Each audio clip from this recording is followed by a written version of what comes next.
வணக்கம்.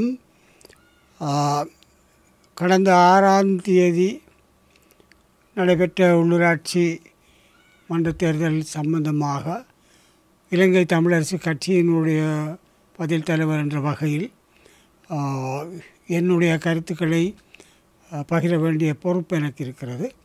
முதலிலே ஆரம்பத்திலேயே சிங்கள தேசிய கட்சிகளை தவிர்த்து தமிழ் தேசிய கட்சிகளுக்கு மக்கள் வாக்களிக்க வேண்டும் என்றும், அவ்வாறு வாக்களிக்கப்படும் பொழுது தமிழரசு கட்சிக்கு முன்னுரிமை வழங்கி வாக்களிக்க வேண்டும் என்று நான் கேட்டிருந்தேன். அதைத் தொடர்ந்து எங்களுடைய தமிழ் தேசிய கட்சிகளும் அவ்வாறே தமிழ் தேசிய கட்சிகளுக்கு வாக்களிக்க வேண்டும் என்று கூறியிருந்த நிலையில் இப்பொழுது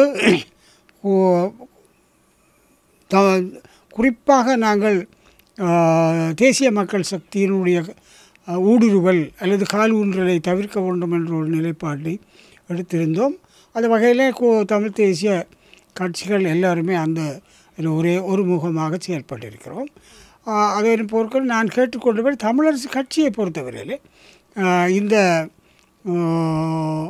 தேர்தல் முடிவுகள் மிகச் சிறந்ததாக ஊக்கமளிப்பதாக மீண்டும் நாங்கள் நிமிர்ந்து நிற்க அமைந்திருக்கிறது என்பதை நான் குறிப்பிட விரும்புகிறேன். வடக்கு கிழக்கிலே நாங்கள் 377 ஆசனங்களை பெற்றிருக்கிறோம். யாழ்ப்பாணம் மாவட்டத்தில் கூட நாங்கள் 135 ஆசனங்களை பெற்றிருக்கிறோம்.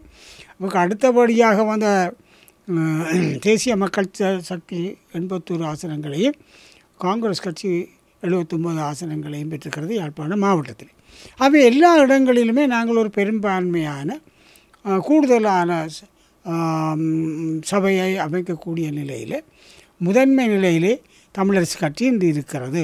அவை அந்த வகையிலே அவ்வாறான ஒரு வாக்களிப்பை செய்த எங்களை அங்கீகரித்து ஏற்றுக்கொண்டு ஊக்கமளித்த தமிழ் தேசியத்தை நேசிக்கின்ற எங்களை ஊக்குவிக்கின்ற எல்லா வடக்கு கிழக்கில் வாழ் மக்கள் எல்லோருக்கும் மிக எங்களுடைய கட்சி சார்பிலே அன்பு சார்ந்த பணிவான நன்றியை தெரிவித்துக் கொள்கிறேன். குறிப்பாக யாழ்ப்பாண மாவட்டத்தில் நாங்கள் மீண்டெழுவதற்கான ஒரு வாய்ப்பை தந்த வாக்காளர் பெருமக்களுக்கும் நன்றியை தெரிவித்துக் கொள்கின்றேன். ஒன்று. இரண்டாவதாக, நான் 2-3 நாட்களாக அமைதியாக இருந்ததற்கு காரணம் எவ்வாறான எதிர்வினைகள் மேற்கொள்ளப்படுகிறது என்பதை அவதானித்தேன். மிக கேவலமாக இந்த தேர்தல் காலத்திலே எங்களை வரத்து கொட்டி இல்லாத எல்லாத்தையுமே சொல்லி தங்களை அது மகிழ்ச்சி கொண்டாடியவர்கள் இப்பொழுது எங்களை பொறுத்தவரையில்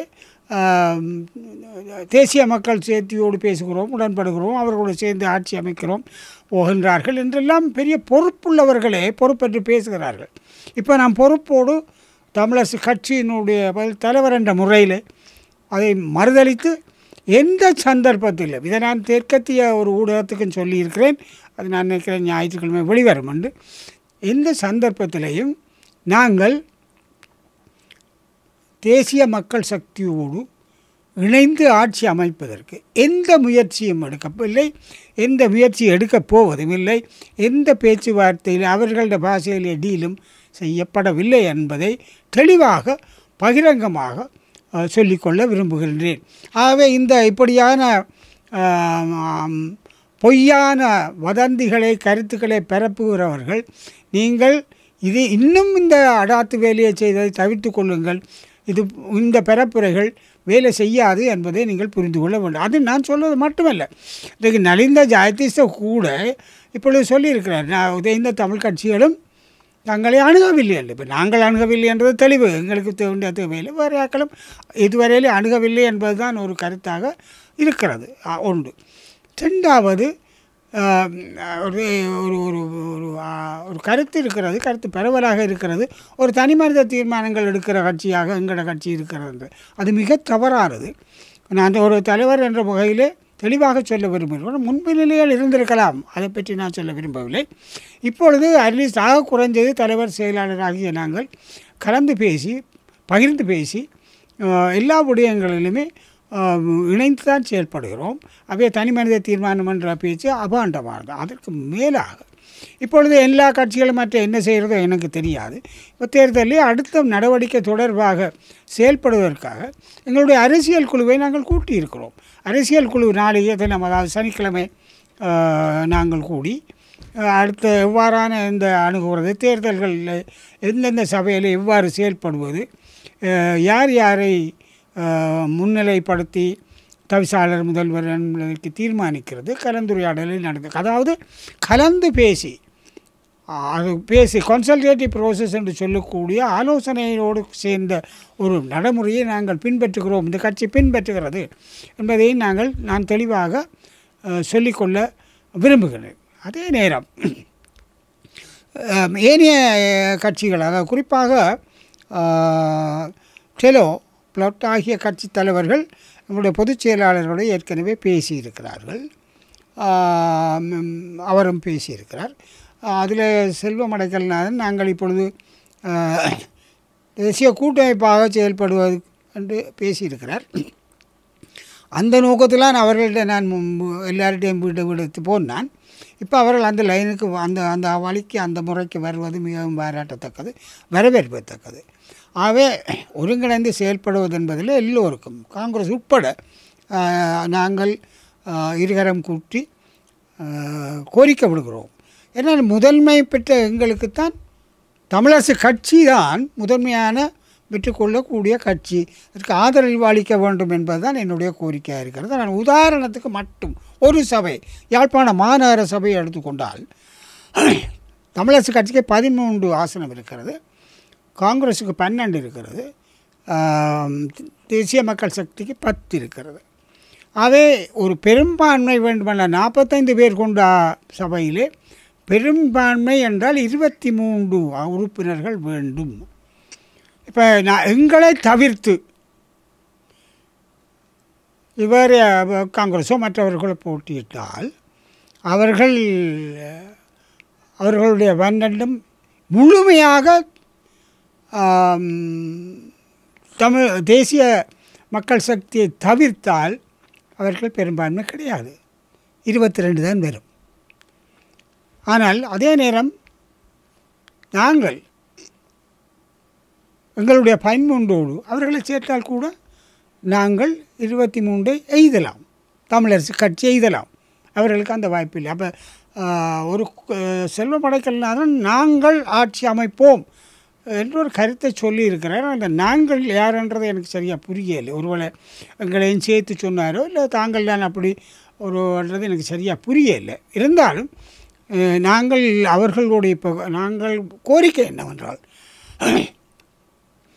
நீங்கள் இப்பொழுது தேசிய கட்சிகள் நிலை பெற வேண்டும் என்றாலும், என்பிபி போன்ற தெற்கத்திய கட்சிகள் கால் ஊன்றுவதை தடுக்க வேண்டுமென்றாலும் தவிர்க்க வேண்டுமென்றாலும் இப்பொழுது தமிழரசு கட்சியை நிலைநிறுத்த செய்ய வேண்டியது உங்களுக்கு கடமை. நாங்கள் இல்லை, அது கூட்டான ஒரு நிலைப்பாடாக தமிழரசு கட்சி ஒரு அம்சமாக, ஒரு சிம்பலாக அமையக்கூடியதான ஒரு நிலைப்பாட்டை நாங்கள் எல்லோரும் கூட்டாக சேர்ந்து உருவாக்க வேண்டும். அதற்கான வழிமுறைகள், பேச்சுவார்த்தைகள்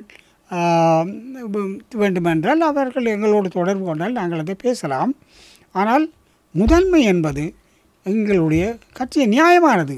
எல்லா இடம் பெருமை. வடக்கு கிழக்கில் நான் சொன்னது போல் 377 ஆசனங்கள் எங்களுக்கு இருக்கிறது. ஆகவே நாங்கள் முதன்மையாக சொல்வது என்பதில் எந்தவித மிகைப்படுத்தலும் கிடையாது. அந்த வகையில் மீண்டும் இப்பொழுது நான் கோரக்கூடியது, எல்லா கட்சிகளும் தேசிய கட்சிகளும் தமிழ் கட்சிகளும் இணைந்து நிலையான தமிழருடைய தன்மானத்தோடு, தமிழ் தேசியத்தோடு, உரிமையோடு நிற்கக்கூடிய உள்ளூராட்சி மன்றங்களை வழிநடத்தக்கூடிய, நான் ஏற்கனவே சொன்னது போல் உள்ளூராட்சி மன்றங்களை முறையாக வழி நடத்தக்கூடிய ஆற்றல்கள், அனுபவஸ்தர்கள் எங்களுடைய கட்சியில் இருக்கிறார்கள். அவை அவர்கள் வழி நடத்தக்கூடிய வாய்ப்பை ஏற்படுத்த வேண்டும். அதற்கான எல்லா கட்சிகளும் ஒத்துழைக்க வேண்டும் என்று நான் நினைக்கிறேன்.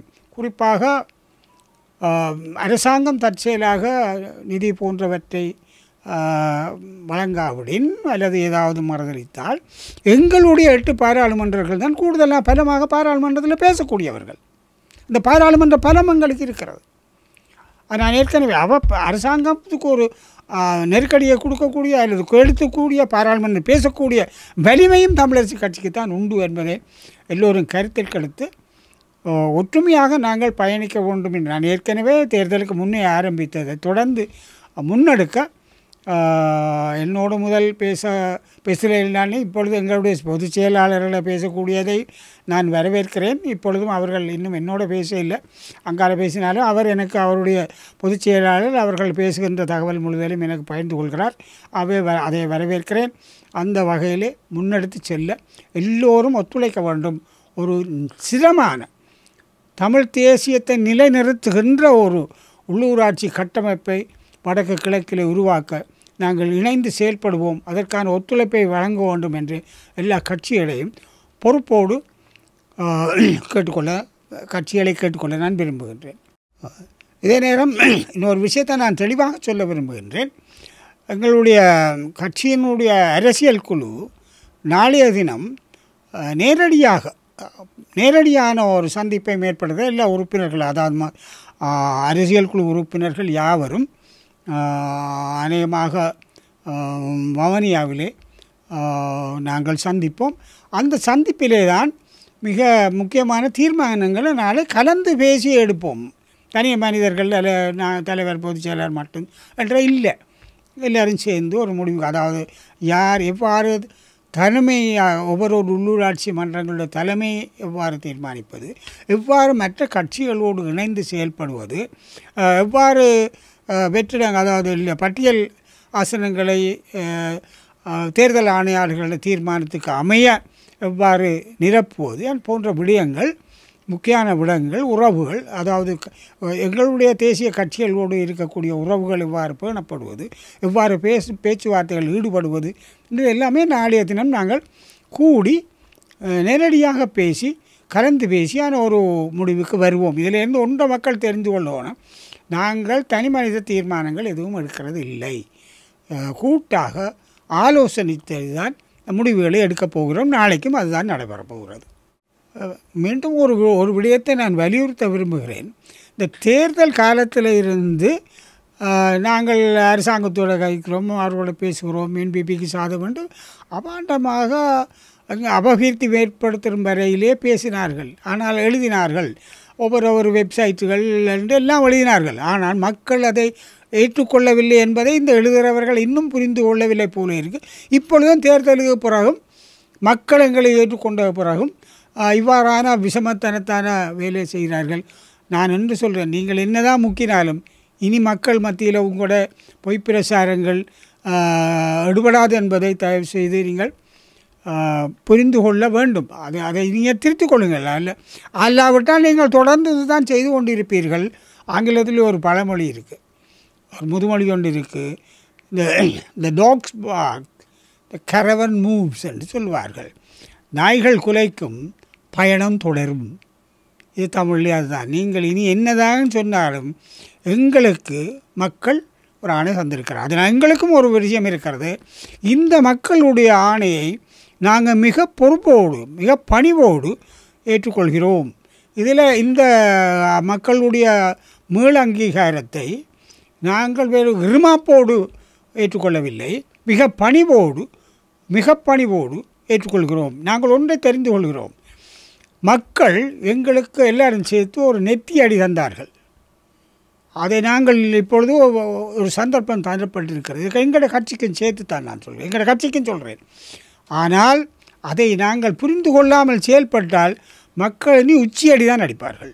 அதை நாங்கள் புரிந்து கொண்டு தான் இருக்கிறோம். உச்சி அடித்தனா முடிஞ்சிடும்.